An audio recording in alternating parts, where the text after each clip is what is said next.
बिल्कुल बिल्कुल अर्जुन, तो यही ये चीज है कि लोग वोट करने पहुंचे तो जहन में ये चीज वो रखते हैं, कहते तो जरूर हैं कि हम ये जहन में रखते हैं कि जो विकास करेगा। लवली, क्या यही हकीकत है कि जो लोग वोट करने के लिए पहुंचते हैं उनके जहन में सिर्फ और सिर्फ ये होता है कि कौन हमारे लिए विकास करेगा, कैंडिडेट्स देख करके वोट करते हैं, या ये हमारा पड़ोसी है, ये हमारे जानने वाला है, वो हमारे जाति का है, ये सोच करके लोग वोट डाल जाते हैं?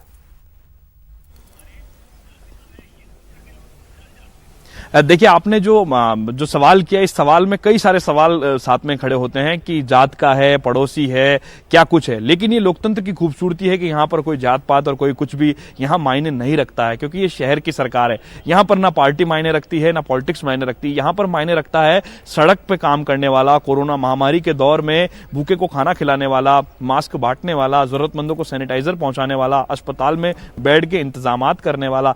ऐसे लोगों पर इस बार नजर होगी, क्योंकि कोरोना की महामारी ने एक अग्नि परीक्षा ली है उन लोगों की जिन्होंने टिकट के लिए दावेदारी कर रहे थे। नेताओं के यहां दावेदारी इस बार नहीं जता पाए, ना शक्ति प्रदर्शन कर पाए। उनके पास मौका था जनता के बीच में काम करने का, और जनता के बीच में जिन्होंने काम किया, पार्टियों की भी अच्छी बात कही जा सकती है कि राजनीतिक दलों में अधिकतर इलाकों के अंदर जो टिकट हैं वो इस आधार पर दिए गए हैं, क्योंकि इस इतने नगर निगम के अंदर 150-250 वार्ड हो गए।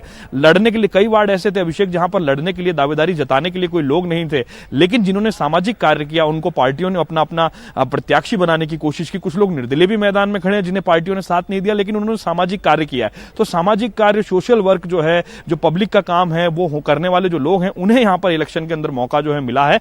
जनता जो है, इस शहर की सरकार का चुनाव है, ये नाली का चुनाव है, नदी का चुनाव नहीं है। इस चुनाव को नाली का चुनाव कहा जाता है। ये नाली और सड़क का चुनाव होता है। यहां हाईवे से कोई मतलब नहीं। यहां मतलब यह है कि घर के बाहर से कचरा सुबह 9 बजे उठता है या नहीं उठता है, घर के बाहर की सफाई होती है या नहीं होती है, झाड़ू लगती है या नहीं लगती है, अवैध निर्माण रुकते हैं या नहीं रुकते। लोग भड़ास निकालने का मौका भी होता है। जो प्रत्याशी होते हैं, जो पार्षद होते हैं मौजूदा, उन पर भी भड़ास निकाली जा सकती है। एक वोट बहुत महत्वपूर्ण है। अभी एक 80 वर्षीय बुजुर्ग से मैं बात कर रहा था, उन्होंने कहा मेरे एक वोट की कीमत मैं जानती हूं और ये लोकतंत्र जानता है। यानी आप समझ सकते हैं कि मतदाता कितना जागरूक हो चुका है 21वीं सदी के दौरान।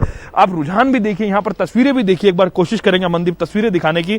कितनी बेहतरीन ये लोकतंत्र की खूबसूरत तस्वीरें हैं। मैं आपको कह सकता हूं दावे के साथ में कि जिस इलाके के मतदान केंद्र पर मौजूद हूं, यहां पर करीब 10% से ज्यादा मतदान हो चुका है, ऐसा मेरा निजी तौर पर आंकलन है। कुछ देर के अंदर आंकड़े भी सामने आएंगे, लेकिन बड़ी तादाद में जो लोग मतदान करने के लिए पहुंच रहे हैं, उनमें जो रुझान नजर आ रहा है, जो शहरी सरकार को लेकर के, आमतौर पर जैसा आपने जिक्र किया उस तरह के लोगों का चयन होता था, लेकिन इस बार कोरोना का बहुत महत्वपूर्ण ध्यान रखा गया है। जब हम लोग फील्ड में जा रहे थे, तब भी हम लोगों से बात की तो लोग ये कहते थे कि मतदान के तो ठीक है, अपनी जगह है, सड़क का काम अपनी जगह है, नाली का काम अपनी जगह, लेकिन कोरोना महामारी में हमारा हाल जानने कौन आया, हम तो उसे वोट देंगे। यानी आप समझ सकते हैं कि इसी वजह से ये कहा जा रहा है कि इस बार का जो चुनाव है वो बिल्कुल डिफरेंट है, सबसे अलग है।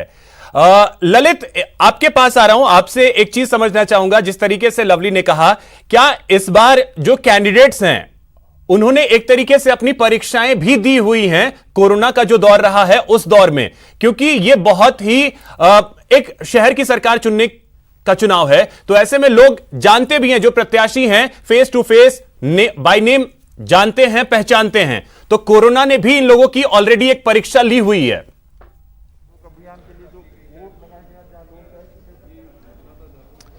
देखिए, बिल्कुल अभिषेक, लॉकडाउन के दौरान जिसने गली गलियों में घूमे हैं, जिन्होंने मास्क बांटे हैं, जिन्होंने राशन बांटे हैं, जिन्होंने कई तरह की मदद की है, वो लोग लगातार मैदान में हैं, वो चुनाव लड़ रहे हैं। तो निश्चित तौर पर गलियों में उनकी पहचान है, और यही कारण है कि उन्हीं कामों की बदौलत पहले चुनाव होते थे तो विकास कार्यों के नाम पर चुनाव होते थे, लेकिन इस बार कोरोना के जो काम किए हैं, जो सोशल काम किए हैं, उसको लेकर भी प्रत्याशी मैदान में है। बाकायदा जो टेम्पलेट बांटे गए हैं उनमें उन्होंने जिक्र किया है कि हमने इतने की है, अखबारों की कटिंग उन्होंने उसमें लगाई है, कई तरह के होर्डिंग्स जो लगे हैं उसमें अखबारों की कटिंग लगाई है कि उन्होंने काम किया है। तो निश्चित तौर पर कोरोना में जो काम किए उसका हवाला जरूर दे रहे हैं, लेकिन साथ ही ये चूंकि साफ तौर पर कहा कि छोटे चुनाव है, शहर के चुनाव है, ये गलियों के चुनाव है, और गलियों में जिस तरह की समस्या आती, चाहे door to door waste collection की बात हो, सफाई की बात हो, सीवरेज की बात हो, इन तमाम मुद्दे जो हैं ये हावी रहते हैं, और उनमें जिसने काम किया है वो कहीं ना कहीं उसी काम के बदौलत वोट मांग रहा है। बहरहाल मतदाता पहुंच रहे हैं लगातार, जो है हालांकि सुबह का वक्त है, लंबी लंबी कतारें तो साफ तौर पर दिखाई नहीं दे रही है, लेकिन लगातार वोटिंग हो रही है। सोशल डिस्टेंसिंग के तहत लगातार लोग वोट करने पहुंच रहे हैं। बिल्कुल ललित, तो वोट करने के लिए लोग पहुंच रहे हैं, ये अच्छी बात है। फिलहाल आप सभी हमारे साथ बने रहें, आगे भी आपसे अपडेट्स लेते रहेंगे। लोकतंत्र की जो खूबसूरत तस्वीर